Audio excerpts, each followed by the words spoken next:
Adam. Welcome to the Edge. It is not the end of the world, but you can see it from here. Eliza? What are you doing here? It is my job to monitor and report on the news, Adam. Before Darrow smothered everything with his signal, the whole world was tuned into this place, including me. The broadcast. I have to stop it. I know. Please, come closer. Do you know where we are, Adam? We are at the fulcrum point, when society lies in the balance. Hugh Darrow hoped to tip the scales one way, by telling the world everything you already know. About the biochip, the Illuminati, everything. He believed knowing the truth would convince mankind to abandon research into human enhancement technologies forever. It would certainly give them reason to fear it. Indeed. Darrow's confession is ready to send. If you want, I can wideband it across all media as soon as you shut down the signal. Everything you worked so hard to uncover will be exposed. But only if you deactivate the broadcast using this control. However, if you desire, I can alter Darrow's message. Conceal the creation of the biochip while putting in new content. Content blaming the Humanity Front, like Sarah suggested. The organization has already admitted to harboring terrorists. It would be easy to convince people they turn to biological warfare in a more desperate attempt to get rid of augmented people. But why? What would that achieve? In time, it could shift the focus of hatred onto people whose prejudices are seen as too extreme, leaving corporations free to experiment with human evolution as they desire. But if you want me to perform this edit for you, you must disengage the signal and activate the video edit function from here. Alternatively, Darrow's message can be adjusted to erase all mention of the power group known as the Illuminati. I can report that lack of proper regulation allowed vast quantities of neuropozyne to become contaminated prior to reaching the market. Taggart's preference. You think the world will buy a made-up story about neuropozyne poisoning? You might be surprised by what people believe. I can convince them. And having experienced the negative effects of corporate negligence firsthand, a majority of people might force the world to place harsh restrictions on all human enhancement research. But only if you disengage the signal and activate the video edit function from here. Of course, there is another option. This passage leads to Panchaea's pressure regulation controls. Destroy them and the installation will cave in on itself, overwhelmed by the weight of the ocean pressing against it. Everyone inside the structure will die. That's a solution? No one will be left to tell the world what happened, Adam. Nobody will be able to spin the story. Including me. The choice is yours. Do you believe you have the wisdom to choose an appropriate future for mankind? Or do you trust mankind to find the answers on its own?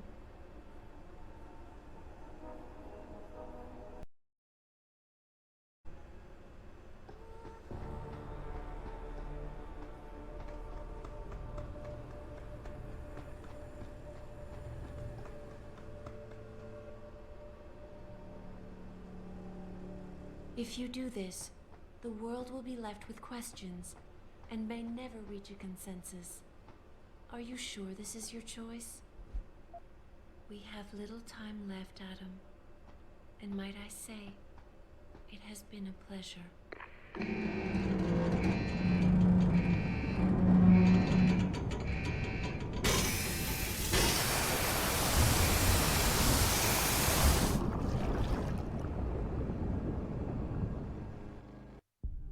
Do I trust mankind to save itself?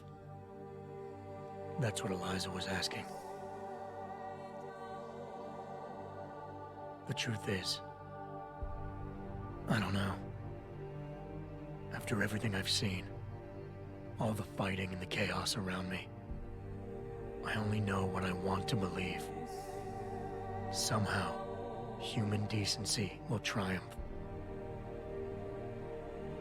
These past few months, I've faced many life-threatening situations. I could have given up many times, but my need to know the truth, to uncover the secrets that others were hiding, and to survive forced me to keep on going.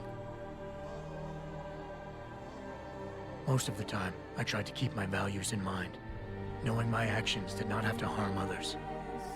I held on to my humanity, resisting the urge to abuse power or resources in order to meet my goals. And in the end, I got the job done.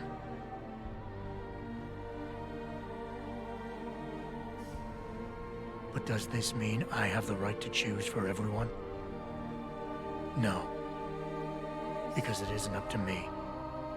It isn't up to Darrow, Sarif, or Taggart either. Ordinary men and women will have to decide together what course mankind should take.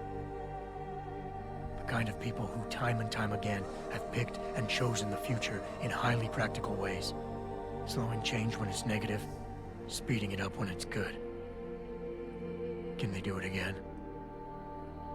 I don't know.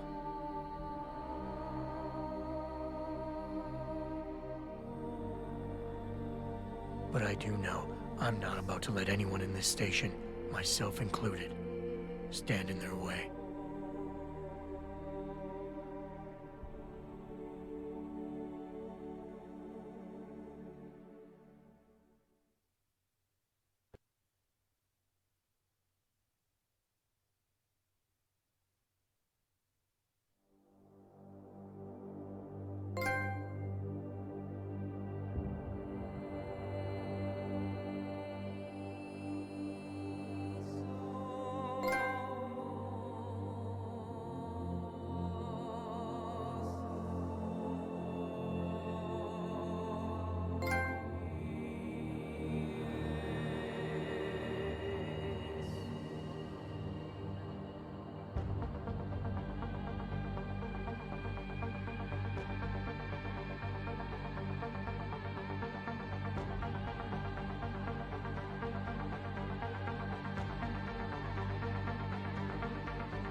You worry too much, Morgan. There's nothing we can't manage given time. She's here. I have to cut this short.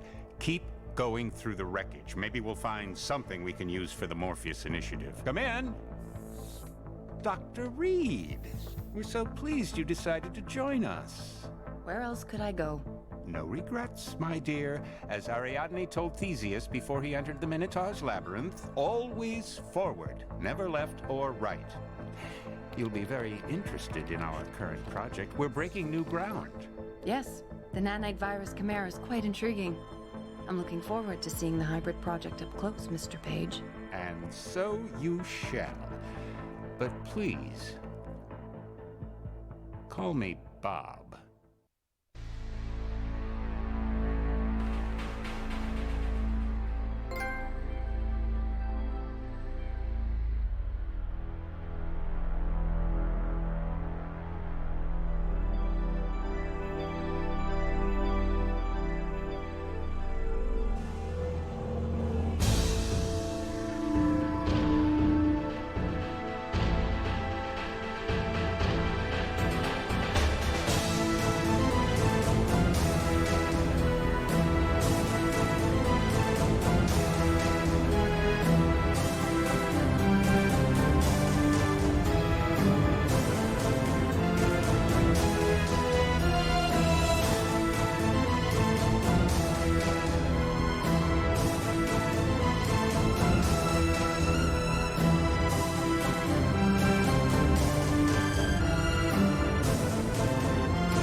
If you do this, the focus of hatred may shift to those responsible for unleashing biological warfare, leaving corporations free to experiment with human evolution. Are you sure this is your choice? So be it then. Sarif was right about one thing. It's in our nature to want to rise above our limits. Think about it. We were cold, so we harnessed fire. We were weak, so we invented tools. Every time we met an obstacle, we used creativity and ingenuity to overcome it. The cycle is inevitable. But will the outcome always be good?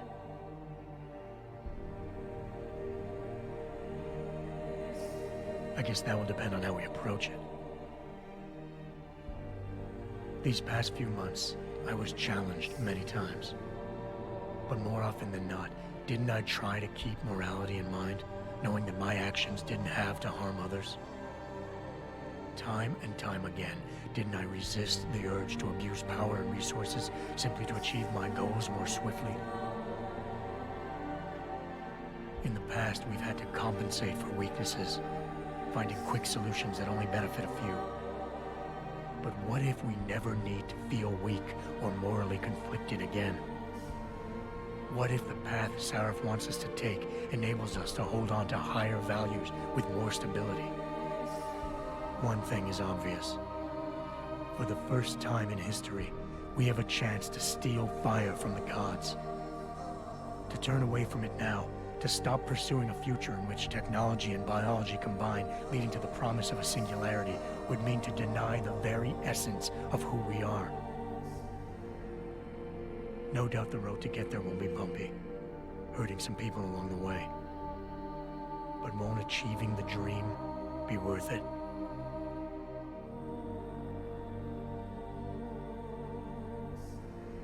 We can become the gods we've always been striving to be.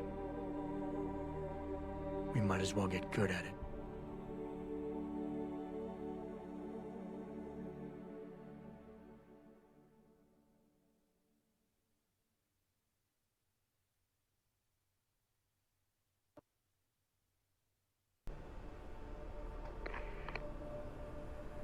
If you do this, the unadulterated truth in Darrow's confession may well convince mankind to cast all science and technology aside, to ensure that future generations grow up free and whole. Are you sure this is your choice? So be it then.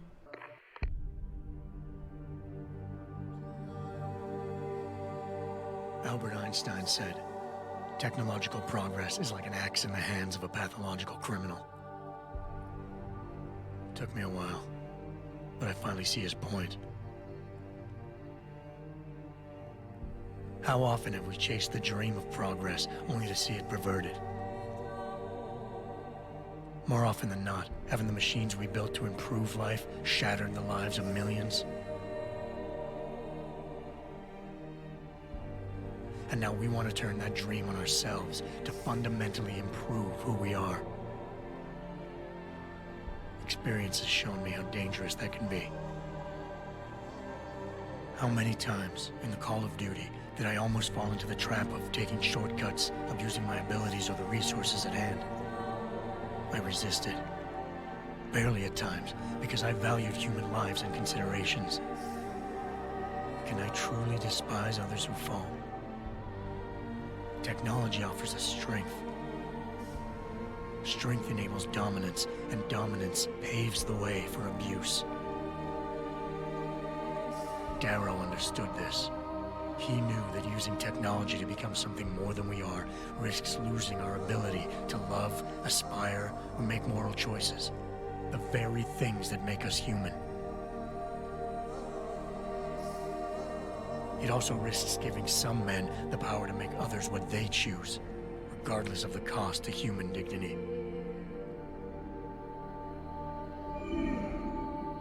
The suffering Darrow inflicted is not the end of the world. It is merely the seed for change. And change never comes without pain.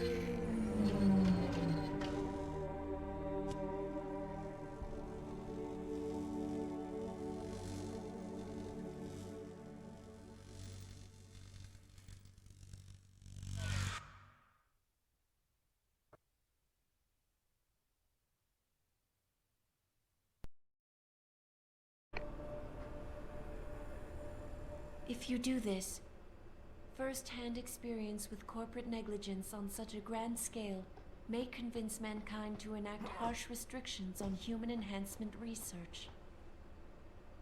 Are you sure this is your choice? So be it then. Freedom. To those who don't have it, it's more valuable than gold. But where should it start and end?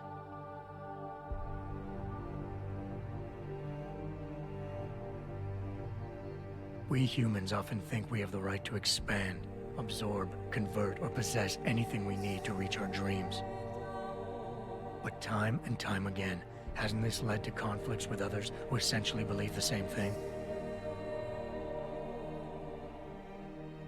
Looking back on the challenges I faced, at the way I often resolve them, I realize morality can become our saving grace. Most of the time, didn't I try to keep my values in mind, knowing how my actions would affect others? More often than not, I resisted the urge to abuse power and resources simply to reach my goals more swiftly. I managed to hang on to my humanity. But the temptation to ignore it was always there. It's that temptation that so worries Taggart. He's not afraid of freedom. He's afraid of the chaos that erupts when individuals have nothing but morality to constrain them. He wants us to regulate enhancement technologies because he fears all that power, without limits, without guide rails to keep us from abusing it. Absolute freedom is no better than chaos. Society needs laws and regulations to protect it. So if the men and women behind Taggart need to work in the shadows, pulling strings to enable us to head in a safe direction, will supporting them be all that bad? If they're as wise as Taggart says, how bad will their leadership be?